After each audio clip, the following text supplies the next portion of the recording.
Hello my dear students, তোমালোক আটাইকে এটি নতুন ভিডিওলৈ আন্তৰিক স্বাগতম জনাইছো 2026 চনৰ হাই স্কুল শিক্ষান্ত পৰীক্ষাৰ সাধাৰণ বিজ্ঞানৰ প্ৰশ্নকাকতটি লৈছো মোৰ হাতত থকা প্ৰশ্নকাকতটি এই সিৰিজৰ হয় আৰু ইয়াৰে প্ৰথম যে 45 এমসিকিউ আছে তাৰ শুদ্ধ উত্তৰসমূহ আজিৰ ভিডিওত আমি শেয়াৰ কৰিম আলোচনা কৰিম তোমালোকে সম্পূৰ্ণকৈ ভিডিওটি চাবা তোমালোকে নিশ্চয়কৈ চাব পাৰিবা তোমালোকে 45 এমসিকিউ তোমালোকৰ কিমানটা শুদ্ধ উত্তৰ হৈছে আহাচোন বাৰু আমি সম্পূৰ্ণকৈ ভিডিওটি চাই লওঁ ইয়াৰে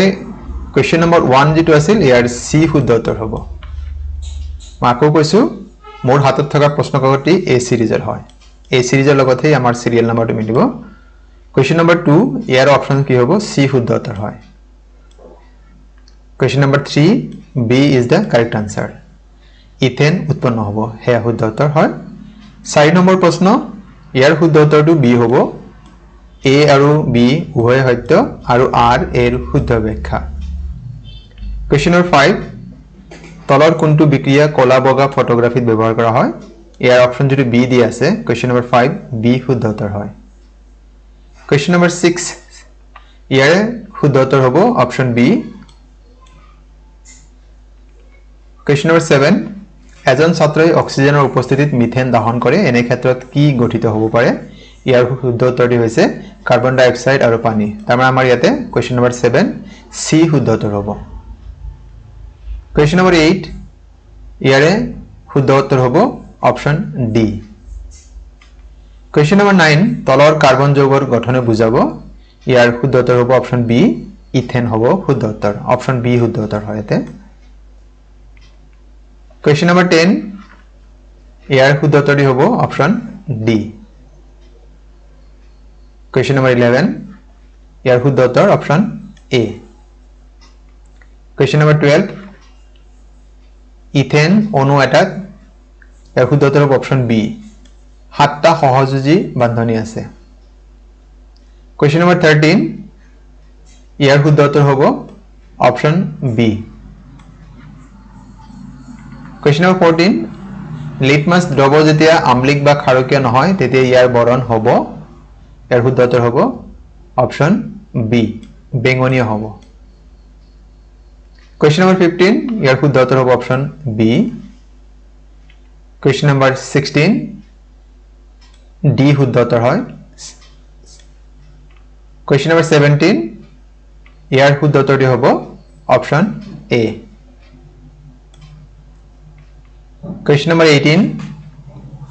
ইয়াৰ শুদ্ধ উত্তৰ হ'ব অপচন এ Question number 19 ইয়াৰ শুদ্ধ বিকল্প হ'ব অপচন বি বিদ্যুতৰ নিঃসৰণ ৰোধ কৰা এয়া শুদ্ধ উত্তৰ 20 নম্বৰ প্ৰশ্ন শুদ্ধ উত্তৰ হ'ব অপচন বি এ আৰু বি উভয়ে শুদ্ধ Question number 21 ইয়াৰ শুদ্ধ উত্তৰ হ'ব বি বিকল্পটো Question number 22 ইয়াৰ শুদ্ধ উত্তৰ হ'ব অপচন এ Question number 23 চকুৰ লেন্সৰ ফোকাস দৈৰ্ঘ্য বাঢ়ে যেতিয়া চকুৰ পেশীসমূহ শিথিল হয় লেন্সখন ক্ষীণ হয় তাৰমানে অপচন আমাৰ ইয়াতে এ শুদ্ধ উত্তৰ হ'ব Question number 23 option A is the correct answer Question number 24 ইয়াৰ শুদ্ধ উত্তৰ হ'ব অপচন ডি Question number 25 ইয়াৰ শুদ্ধ উত্তৰ হ'ব অপচন বি প্ৰশ্ন দিয়া আছে ড্যাশ হৈছে পেলনীয়া সামগ্ৰী ব্যৱহাৰ কৰি নতুন সামগ্ৰী সৃষ্টি কৰা এটা প্ৰক্ৰিয়া এটো হৈছে পুনঃ চক্ৰীয়কৰণ Question number 26 জৈৱ পদাৰ্থবিলাক এটা উপভোক্তা স্তৰৰ পৰা আনটো উপভোক্তা স্তৰলৈ গড় মান হিচাপে প্ৰবাহিত হয় ইয়াৰ শুদ্ধ উত্তৰ হ'ব 10% Question number 27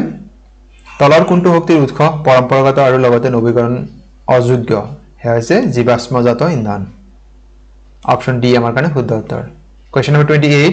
ইয়াৰ শুদ্ধ উত্তৰ অপচন সি Question number 29 তলৰ কোনটো পৰিস্থিতি তন্ত্ৰৰ অজৈবিক উপাদানৰ এটা কাৰক নহয় পতংগ option D is the correct answer Question number 30 কোনটো বিকল্পই জীৱাশ্মজাত ইন্ধন ব্যৱহাৰ ক্ষেত্ৰত হোৱা অসুবিধাক ব্যাখ্যা কৰে ইয়াৰ শুদ্ধ উত্তৰ হৈছে অপচন এ ইয়াত লিখা আছে জ্বলন প্ৰক্ৰিয়াত ই বিনষ্টকাৰী গেছ বায়ুমণ্ডলত এৰি দিয়ে Question number 31 পাইৰুভেট অণু ভাঙি কাৰ্বন ডাই অক্সাইড পানী আৰু শক্তি উৎপন্ন কৰা বিক্ৰিয়াটো সম্পাদিত হয় কোষৰ মাইটোকন্ড্ৰিয়াত Question number 32 ইয়াৰ শুদ্ধ উত্তৰ হৈছে অপচন সি Question number 33 ইয়াৰ শুদ্ধ উত্তৰ হৈছে অপচন ডি Question number 34 তেজৰ পৰা বৰ্জনীয় পদাৰ্থ আৰু অতিৰিক্ত তৰল পদাৰ্থসমূহ পৰিস্ৰোত কৰি বাহিৰ কৰি দিয়াৰ বাবে মানৱ শৰীৰত থকা কোনটো অংগৰ ইয়াত জড়িত আছে ইয়াৰ শুদ্ধ উত্তৰ হৈছে বৃক্ক আমি যাক ইংৰাজীত কিডনি বুলি কওঁ Question number 35 স্তম্ভ একৰ অংগসমূহৰ সৈতে স্তম্ভ 2 দিয়া কাৰ্যসমূহ মিলোৱা আৰু তলত দিয়া সঠিক বিকল্পটো নিৰ্বাচন কৰা ইয়াৰ শুদ্ধ উত্তৰ অপচন বি Question number 36 উদ্ভিদৰ পৰা পূৰ্ণবয়স্ক পাত আৰু ফল হৰি পৰাৰ সূচনা কৰা সংযোজনী পদাৰ্থবিধ হৈছে এপসাইচিছ এচিড অপচন বি শুদ্ধ উত্তৰ হয় Question number 37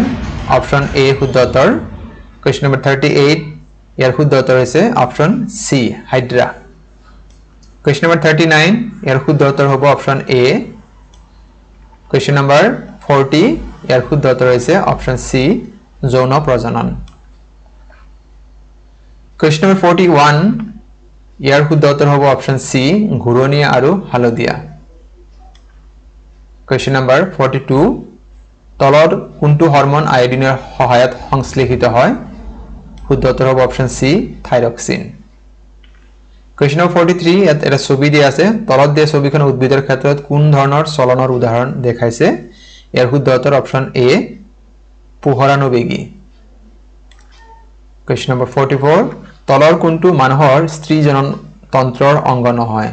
ইয়াৰ শুদ্ধ উত্তৰ হৈছে অপচন সি শুক্ৰবাহী নলী Question number 45 আৰু এই এমসিকিউৰ সমূহ লাষ্ট যেটো প্ৰশ্ন আছিল এই সিৰিজৰ ইয়াৰ শুদ্ধ উত্তৰটি হ'ব অপচন ডি গতিকে এইখিনি আছিল আমাৰ 45 টা এমসিকিউ এতিয়া তোমালোকে চাব পাৰিবা যে তোমালোকে এই 45 এমসিকিউ মানে সাধাৰণ বিজ্ঞানৰ যেটো প্ৰশ্নকাকত আছিল তোমালোকে ইয়াত কিমান নম্বৰ লাভ কৰিছা তোমালোকে